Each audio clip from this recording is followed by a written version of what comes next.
নমস্কার বন্ধুরা, আজ একটি নতুন রেসিপি নিয়ে আপনাদের সামনে চলে এসেছি। আজ আমি তৈরি করছি চিলি বেবি পটেটো। এই রেসিপিটি তৈরি করবার জন্য আপনাদের প্রথমেই বাজারে এখন শীতকালে সবখানেই আপনারা পেয়ে যাবেন এই ছোট আলুগুলি। এই ছোট আলুগুলিকে প্রথমে আপনারা ভালো করে সেদ্ধ করে নেবেন, তবে একদম নরম করে ফেলবেন না, কারণ এই আলুগুলি পরে আবার ভাজা হবে এবং রান্না হবে, তাই একটু শক্ত শক্তই রাখবেন। তারপর ছুলে নিয়ে আমরা এই চিলি বেবি পটেটোটা করে ফেলব। এই বেবি চিলি পটেটোতে এই আলু ছুলে নেওয়াটাই যা একটু ঝামেলার কাজ, তাছাড়া কিন্তু গোটা রেসিপিতে আপনাদের আর কোনো ঝামেলা পোহাতে হবে না। তো আমরা যেভাবে চিলি চিকেন কিংবা চিলি সোয়া করে থাকি, সেভাবেই এই বেবি চিলি পটেটোর জন্য সবজিগুলি আমরা কেটে নেব। আমরা এই চিলি পটেটো জন্য একে একে আদা, রসুন, ক্যাপসিকাম, টমেটো, পেঁয়াজ ও কিছু কাঁচা লঙ্কা কেটে নেব।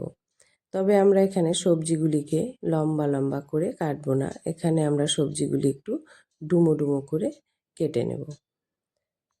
সবজিগুলি কাটা হয়ে গেলে এবার আমরা চিলি পটেটোর জন্য তার যে বেবি পটেটোগুলো আছে সেটিকে ভাজবার জন্য তৈরি করে নেব।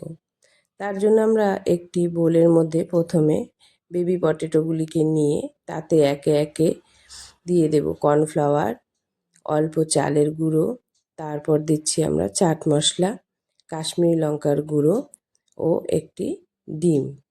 ডিমটা দেবার পরে আপনারা পরিমাণ মতো লবণ ও হলুদ দিয়ে ভালো করে মেখে নিলেই আমাদের কিন্তু বেবি পটেটোগুলি ভাজবার জন্য একদম রেডি হয়ে যাবে। আমি এখানে কোনো ময়দা ব্যবহার করিনি, আপনারা চাইলে করতে পারেন। ময়দা ছাড়াই কিন্তু এটি খুব সুন্দর ভাজবার জন্য তৈরি হয়ে গিয়েছিল। এবার গ্যাসে একটি প্যান বসিয়ে তাতে আমি দিয়ে দেব কিছুটা সাদা তেল। এবার আমি আলুগুলিকে একে একে ছেড়ে দেব সেই তেলের মধ্যে। আলুগুলিকে আমরা যখন দেব, যেহেতু ডিম আছে, সেগুলি কিন্তু একজনের গায়ে আর একজন লেগে লেগে থাকবে। সেই জন্য আপনারা করবেন কি, যখন আলুগুলি কিছুটা ভাজা হয়ে আসবে তখন একটি খুন্তির সাহায্যে আলুগুলিকে ভালো করে ছাড়িয়ে ছাড়িয়ে দেবেন, না হলে আলুগুলি কিন্তু একটি একটি করে আলাদা থাকবে না, একদম লেগে লেগে থাকবে, সেটি খেতে কিন্তু আপনাদের ভালো লাগবে না। আলুগুলিকে ছাড়িয়ে নিয়ে তারপর লাল লাল করে এপিট ওপিট করে ভেজে নিয়ে তুলে নিলেই কিন্তু আমাদের বেবি পটেটোর চিলির জন্য একদম আলুগুলি তৈরি হয়ে যাবে। দেখুন দেখতে কত সুন্দর লাগছে। এই ভাজাগুলি তো আমার নামানোর সাথে সাথে হাফ শেষ হয়ে যায়, চিলির জন্য পরে হাফই বেঁচে থাকে। বেবি পটেটোগুলি ভাজা হয়ে গেলে তারপর আমরা প্যানের তেলটা কিছুটা কমিয়ে নেব। তারপর ওই তেলেই দিয়ে দেব একে একে আদা কুচি, রসুন কুচি ও কাঁচা লঙ্কা কুচি। এগুলো ভালো করে ভাজা হয়ে এলে তখন আমরা এতে দিয়ে দেব পেঁয়াজগুলো। পেঁয়াজগুলো দিয়ে আমাদের বেশ কিছুক্ষণ কিন্তু নাড়িয়ে চাড়িয়ে লাল লাল করে ভেজে নিতে হবে। পেঁয়াজগুলি যখন ভাজা হয়ে আসবে তখন আমরা এতে দিয়ে দিব ক্যাপসিকামগুলি। ক্যাপসিকামগুলি দিয়েও আমরা বেশ কিছুক্ষণ নেড়ে চেড়ে ভেজে নিয়ে তারপর আমরা এতে দিয়ে দিব টমেটোর টুকরোগুলো। টমেটোগুলো দিয়েও আমরা কিছুক্ষণ ভালো করে ভেজে নিয়ে এতে পরিমাণ মতো লবণ দিয়ে দিব। প্রথমেই লবণ দিয়ে দিলে কিন্তু জল ছেড়ে দিবে এবং সবজিগুলো ভালো ভাজা হবে না এবং কালারটাও নষ্ট হয়ে যাবে। তাই সবজিগুলো ভাজা হয়ে এলেই তারপর আপনারা লবণটা দিবেন। এরপর আমরা এতে দিয়ে দিব সয়া সস।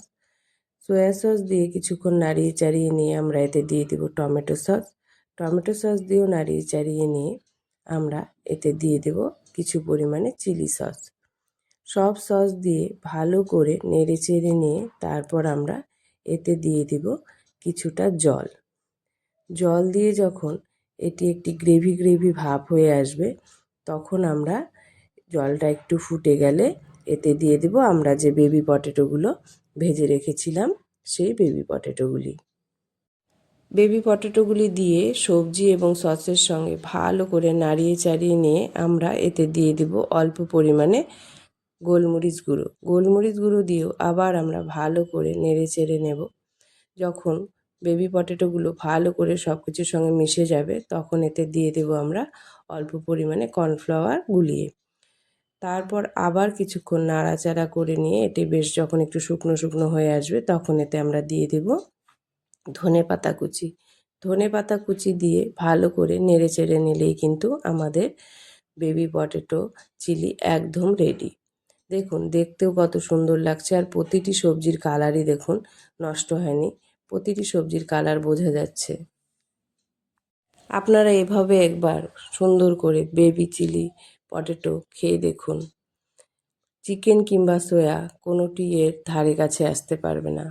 এটির এত টেস্ট হয় আপনারা না করলে বুঝতে পারবেন না। একবার করে অবশ্যই খেয়ে দেখবেন। ভিডিওটি ভালো লাগলে লাইক ও সাবস্ক্রাইব করে দেবেন।